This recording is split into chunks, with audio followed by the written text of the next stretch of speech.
আসসালামু আলাইকুম। নগদের পিন ভুলে গেছেন, পিন রিসেট করতে পারতেছেন না, কিভাবে করবেন সম্পূর্ণ সিস্টেম দেখিয়ে দেব। ভিডিওটি সম্পূর্ণ দেখতে থাকুন। প্রথমে আপনি আপনার ফোনের ডায়াল প্যাডে চলে আসবেন। ডায়াল প্যাডে আসার পর আপনি এখানে লিখবেন *167# লিখে তারপর যে সিমে নগদ আছে ওই সিমের উপর আপনি ডায়াল করে দিবেন। কিছুক্ষণ অপেক্ষা করবেন, লোডিং নেবে, অপেক্ষা করতে হবে কিছুক্ষণ। এরপর আপনি নিচের দিকে দেখতে পাবেন 8 লিখে আছে পিন রিসেট। আপনি 8 লিখে তারপর স্যান্ডে টাচ করে দেবেন। পিন রিসেট 8 লিখে স্যান্ডে টাচ করে দেবেন। এরপর আপনি এখানে দুটো অপশন পাবেন, ফরগট পিন, চেঞ্জ পিন। আপনি 1 দিবেন, তারপর স্যান্ডে ক্লিক করে দেবেন। ফরগট পিন এখানে 1 দিয়ে দিবেন, তারপর স্যান্ডে টাচ করে দেবেন। এখন আপনি যে এনআইডি কার্ড দিয়ে নগদ অ্যাকাউন্ট খুলেছিলেন ওই এনআইডি কার্ডের আপনি এনআইডি নম্বরটা এখানে দেখে দেখে বসাই দিবেন। বসানো হয়ে গেলে আপনি স্যান্ডে টাচ করে দিবেন। এরপর অপেক্ষা করবেন কিছুক্ষণ। এরপর আপনার জন্মসালটা দিয়ে দিবেন। আপনি এখানে আপনার জন্মসালটা বসাই দিবেন। এনআইডি কার্ড অনুযায়ী আপনি আপনার জন্মসালটা এখানে বসাই দিবেন, তারপর স্যান্ডে টাচ করে দিবেন।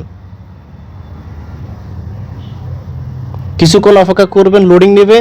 Have you done any transaction in last 90 days, অর্থাৎ আপনি লাস্ট 90 দিনে কোনো ট্রানজাকশন করছেন কিনা, যদি করে থাকেন ইয়েস দিবেন, আর যদি না করেন তাহলে নো দিবেন। তো আমি প্রথমে আপনাদেরকে নো দিয়ে দেখাচ্ছি, আমি করি না এই জন্য নো দিয়ে দেখাচ্ছি। নো দিবেন, তারপর 2 দিবেন। প্রথমে আমি নো দিয়ে দেখাচ্ছি, পরবর্তীতে আমি ইয়েস দিয়ে দেখাবো, আপনারা সম্পূর্ণ দেখতে থাকুন। এখন আপনার ফোনে একটা মেসেজ আসবে, আপনি অপেক্ষা করবেন, মেসেজটা চলে আসবে। এরপর আপনি ডায়াল প্যাডে চলে আসবেন। ডায়াল প্যাডে চলে আসবেন, আসার পর আবারও *167# লিখে যে সিমে নগদ আছে ওই সিমে ডায়াল করে দিবেন। অপেক্ষা করবেন কিছুক্ষণ, লোডিং নেবে। এরপর আপনি ইন্টার নিউ পিন, আপনি এখন নতুন পিনটা বসায় দিবেন। 4 সংখ্যার নতুন পিনটা আপনি বসায় দিবেন। অবশ্যই আলাদা আলাদা সংখ্যা দেওয়ার চেষ্টা করবেন, তাহলে নিয়ে নেবে। এরপর স্যান্ডে টাচ করে দিবেন। নতুন পিনটা আপনি আবারও দিয়ে দিবেন। যে পিনটা আপনি দিবেন ওই পিনটা আপনি আবারও টাইপ করে দিবেন। এরপর স্যান্ডে টাচ করে দিবেন। দেওয়ার সাথে সাথে আপনার পিনটা নিয়ে নেবে। প্রথমে আমরা নো দিয়ে করছি, এখন আমরা ইয়েস দিয়ে করব। আপনি 1 লিখে তারপর স্যান্ডে ক্লিক করে দেবেন। আপনি লাস্ট 90 দিনে কোনো ট্রানজাকশন করছেন কিনা সেটা প্রমাণ দিতে হবে, তাহলে আপনার পিন রিসেট অপশনটা চলে আসবে। তো এখানে আছে send money, cash out, mobile recharge, payment, bill pay. আমি 3 নম্বর দিয়ে করব মোবাইল রিচার্জ। আমি মোবাইল রিচার্জ করছি, আপনি যেটা করছেন ওটাতে ক্লিক করে দিবেন, তারপর স্যান্ডে ক্লিক করে দিবেন।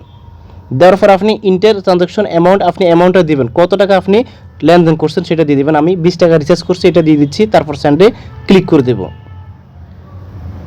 এরপর আপনার এখানে SMS আসবে, আপনি অপেক্ষা করবেন। চলে আসছে আমার এখানে। এরপর আপনি আবারও ডায়াল প্যাডে চলে আসবেন। ডায়াল প্যাডে আসার পর আপনি *167# লিখে যে সিমে নগদ আছে ওই সিমে ডায়াল করে দিবেন। অপেক্ষা করবেন, লোডিং নেবে। এরপর ইন্টার নিউ পিন, আপনি নতুন পিনটা এখানে বসাই দিবেন। 4 সংখ্যার নতুন পিনটা বসাই দিবেন, আলাদা আলাদা দেওয়ার চেষ্টা করবেন। এরপর স্যান্ডে টাচ করে দিবেন। যে পিনটা আপনি দিয়েছিলেন নতুন পিন ওই পিনটা আপনি আবারও দিবেন, তারপর স্যান্ডে ক্লিক করে দিবেন। দেওয়ার সাথে সাথে আপনার পিন রিসেট হয়ে যাবে। এই ছিল আমাদের আজকের এই ভিডিও। যদি আমাদের ভিডিওটি ভালো লাগে লাইক, কমেন্ট এবং আমাদের চ্যানেল সাবস্ক্রাইব করে আমাদের পাশে থাকবেন। আর আপনার যদি কোনো কিছু জানার থাকে অবশ্যই আমার এই ভিডিওর কমেন্টে বলবেন।